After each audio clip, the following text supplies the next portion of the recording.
ಸ್ನೇಹಿತರೆ, ಭಾರತದಲ್ಲಿ Telegram ban ಆಗಿದೆಯಾ? ಹೌದು, ಭಾರತದಲ್ಲಿ ಟೆಲಿಗ್ರಾಮನ್ನು ತಾತ್ಕಾಲಿಕವಾಗಿ ನಿಷೇಧಕ್ಕೆ ಒಳಪಡಿಸಲಾಗಿದೆ. ನೀಟ್ ಯುಜಿ ಮರುಪರೀಕ್ಷೆಯ ಭದ್ರತೆಯನ್ನು ಖಚಿತಪಡಿಸಿಕೊಳ್ಳುವ ಉದ್ದೇಶದಿಂದ ಕೇಂದ್ರ ಸರ್ಕಾರವು ಟೆಲಿಗ್ರಾಮ್ ಅಪ್ಲಿಕೇಶನ್ ಮೇಲೆ ತಾತ್ಕಾಲಿಕ ನಿರ್ಬಂಧವನ್ನು ಹೇರಿದೆ. ಹಾಗಾದರೆ ಈ ನಿರ್ಬಂಧದ ಹಿಂದಿನ ಕಾರಣಗಳೇನು? ಟೆಲಿಗ್ರಾಮ್ ಏಕೆ ಸರ್ಕಾರದ ಗುರಿಯಾಯಿತು? ವಿದ್ಯಾರ್ಥಿಗಳ ಮೇಲೆ ಇದರ ಪರಿಣಾಮಗಳು ಏನು? ಎಲ್ಲ ಮಾಹಿತಿಯನ್ನು ತಿಳಿದುಕೊಳ್ಳೋಣ ಬನ್ನಿ. ನೀಟ್ ಪರೀಕ್ಷೆಯು ದೇಶದ ಅತ್ಯಂತ ಪ್ರತಿಷ್ಠಿತ ವೈದ್ಯಕೀಯ ಪ್ರವೇಶ ಪರೀಕ್ಷೆಯಾಗಿದೆ. ಮೇ 3ರಂದು ಈ ಪರೀಕ್ಷೆ ಈಗಾಗಲೇ ನಡೆದಿದ್ದು, ಪ್ರಶ್ನೆ ಪತ್ರಿಕೆ ಸೋರಿಕೆಯ ಆರೋಪದಿಂದ ಆ ಪರೀಕ್ಷೆಯನ್ನು ರದ್ದುಗೊಳಿಸಿ ಜೂನ್ 21ರಂದು ಮರುಪರೀಕ್ಷೆಯನ್ನು ಆಯೋಜಿಸಲಾಗಿದೆ.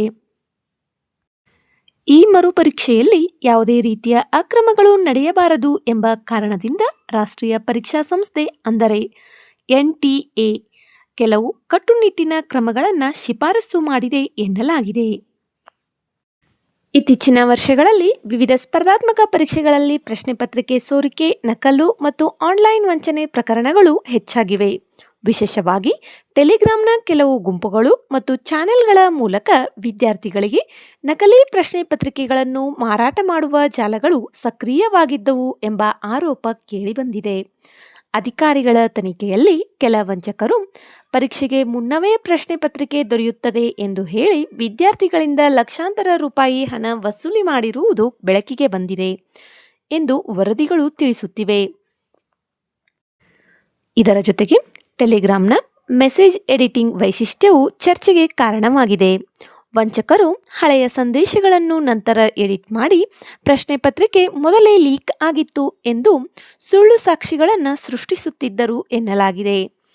ಈ ಹಿನ್ನೆಲೆಯಲ್ಲಿ ಸರ್ಕಾರ ಐಟಿ ಕಾಯ್ದೆ 2000 ಸೆಕ್ಷನ್ 69A ಅಡಿಯಲ್ಲಿ ಕೆಲವು ತಾತ್ಕಾಲಿಕ ನಿರ್ಬಂಧ ಕ್ರಮಗಳನ್ನು ಕೈಗೊಂಡಿದೆ ಎಂಬ ಮಾಹಿತಿ ಹರಿದಾಡುತ್ತಿದೆ.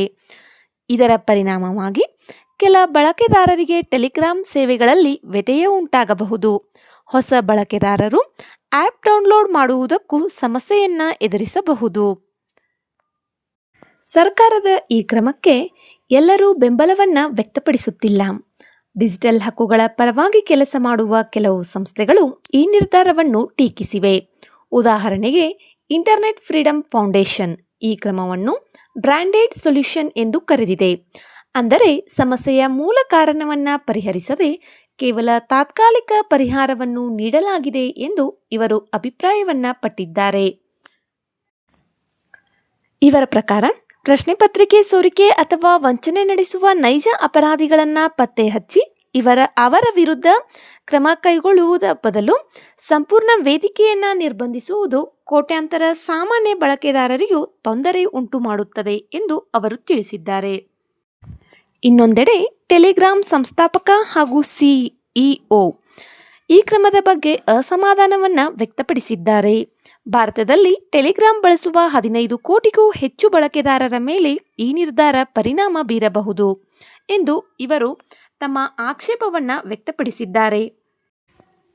ಹೀಗಾಗಿ ಈ ವಿಷಯ ಈಗ ಭದ್ರತೆ ಮತ್ತು ಡಿಜಿಟಲ್ ಸ್ವಾತಂತ್ರ್ಯದ ನಡುವಿನ ಚರ್ಚೆಯಾಗಿ ಮಾರ್ಪಟ್ಟಿದೆ. ಒಂದು ಕಡೆ ಪರೀಕ್ಷಾ ವ್ಯವಸ್ಥೆಯ ವಿಶ್ವಾಸಾರ್ಹತೆಯನ್ನು ಕಾಪಾಡಬೇಕಾದ ಅಗತ್ಯವಿದ್ದರೆ, ಮತ್ತೊಂದು ಕಡೆ ಕೋಟ್ಯಾಂತರ ಸಾಮಾನ್ಯ ಬಳಕೆದಾರರ ಹಕ್ಕುಗಳ ಪ್ರಶ್ನೆಯೂ ಎದುರಾಗಿದೆ. ಹಾಗಾದರೆ ನಿಮ್ಮ ಅಭಿಪ್ರಾಯವೇನು? ಪರೀಕ್ಷಾ ಅಕ್ರಮಗಳನ್ನು ತಡೆಯಲು ಟೆಲಿಗ್ರಾಮ್ನಂತಹ ವೇದಿಕೆಗಳ ಮೇಲೆ ತಾತ್ಕಾಲಿಕ ನಿಷೇಧ ಹೇರಬೇಕು ಎಂದು ನೀವು ಭಾವಿಸುತ್ತೀರಾ? ಅಥವಾ ಅಪರಾಧಿಗಳ ವಿರುದ್ಧ ಮಾತ್ರ ಕಠಿಣ ಕ್ರಮಗಳನ್ನು ಕೈಗೊಳ್ಳಬೇಕೇ? ಟೆಲಿಗ್ರಾಮ್ ಅಪ್ಲಿಕೇಶನ್ ಅನ್ನು ಬ್ಯಾನ್ ಮಾಡಿದರೆ ಅವರು ಮತ್ತೊಂದು ಅಪ್ಲಿಕೇಶನ್ ಮೂಲಕ ಈ ರೀತಿಯ ಅಪರಾಧಗಳನ್ನು ಎಸಗಬಹುದು ಎಂಬುದು ನನ್ನ ಅಭಿಪ್ರಾಯವಾಗಿದೆ. ಈ ಮಾಹಿತಿಯ ಬಗ್ಗೆ ನಿಮ್ಮ ಅಭಿಪ್ರಾಯವನ್ನು ಕಮೆಂಟ್ ಮಾಡಿ. ವಿಡಿಯೋ ಇಷ್ಟವಾದರೆ ಲೈಕ್ ಮಾಡಿ, ಶೇರ್ ಮಾಡಿ, ಸಬ್ಸ್ಕ್ರೈಬ್ ಮಾಡಿಕೊಳ್ಳಿ. ಧನ್ಯವಾದಗಳು.